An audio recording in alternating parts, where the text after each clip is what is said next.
"7,000 years ago, the first really oceanic people came out of China, and it came out of Taiwan. 1,000 years after that, spreading through the Pacific Islands in Melanesia, even in Indonesia. Then you get to Polynesia, this oceanic country bounded by Hawaii in the north and New Zealand in the southwest, and Rapa Nui in the east. 10 million square miles, 600 times more water than this land, biggest country on earth, bigger than Russia. And it was discovered by these extraordinary people.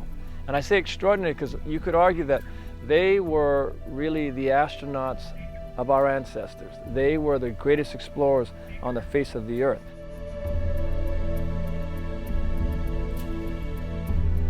These extraordinary explorers accomplished these amazing feats without the use of modern instruments, but by relying solely on an innate connection to the winds, waves, and the stars. With the passing of time and the arrival of modern ships and tools, however, the traditional knowledge and practice of celestial navigation and voyaging was nearly lost in Hawaii. But in the 1970s, during a period now referred to as the Hawaiian Renaissance, a group of men formed the Polynesian Voyaging Society to resurrect this ancient wisdom. And then there was a visionary, a painter, an historian, an artist that lights the match of an idea and says, I'm going to build a voyaging canoe. I'm going to sail it back to Kaikinui, to a place of my ancestral homeland, 2,400 miles away, the longest ancestral ocean passage ever.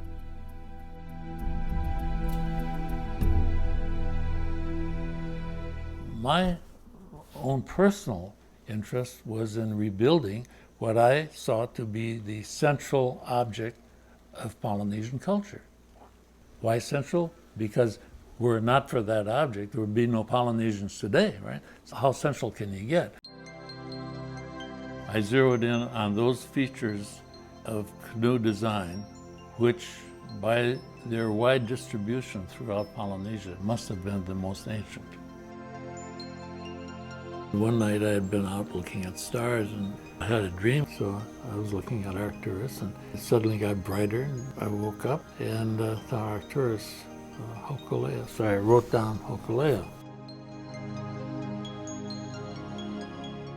1975, we launched. I took it around the islands on its maiden voyage. It was a feeling of triumph in getting it into the water. And she looked so beautiful on the water. It was just as most of us had envisioned. People just came and sat all around and just looked at the canoe. They didn't ask to come aboard.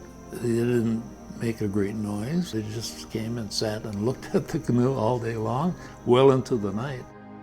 They were communicating with the canoe. The canoe was saying something to them. There was this one guy, he kept looking down at me. He put his hand out and said, I think you belong on this boat. Come.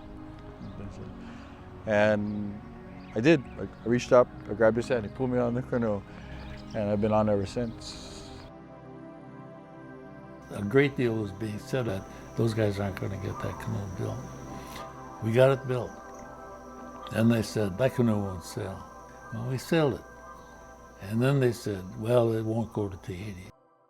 Raindrops, they hamper my vision, falling down and cutting incision. On May 1st, 1976, Hokulea began her epic voyage, a 2,500-mile journey from Hawaii to Tahiti.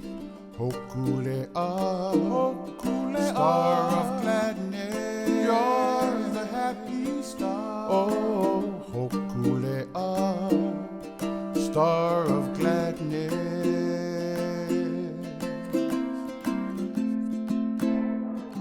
After 31 days at sea, Hokulea made landfall in a glorious arrival witnessed by more than 17,000 Tahitians. It was as if Hokulea had breathed life into all of the Polynesian myths and legends about ancient seafaring. The pathway to Tahiti had been reopened, and something long dormant began to stir in the hearts and minds of all Polynesians. Couldn't keep people off, so they just kept on climbing on. And you know, the people on board were like the mayor, the governor, and his wife, and all the kids. We couldn't keep the kids off. And everybody's dancing.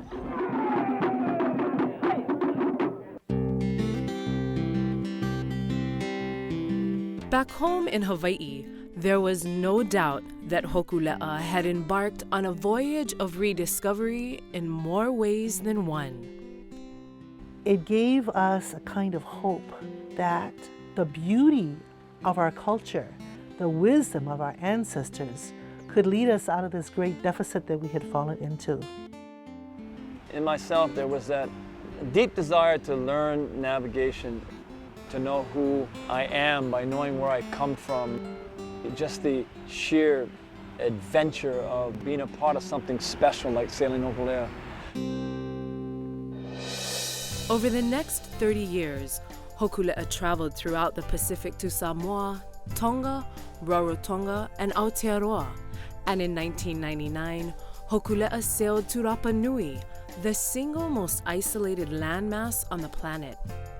25 years of relearning navigation and voyaging reunited the great nation of Polynesia and inspired renewed interest in other cultural practices, language, dance, and traditional arts. As the Hawaiian culture is re-emerging, rediscovering, re-strengthening, that's not a common story around the world. That is a story that is unique. There are cultures and languages that have been lost every single day across this planet.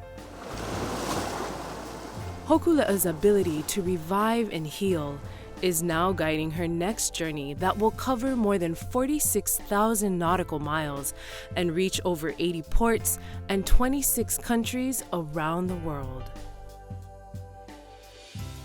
I mean, the Worldwide Voyage began as an idea. It came from our teachers from the past.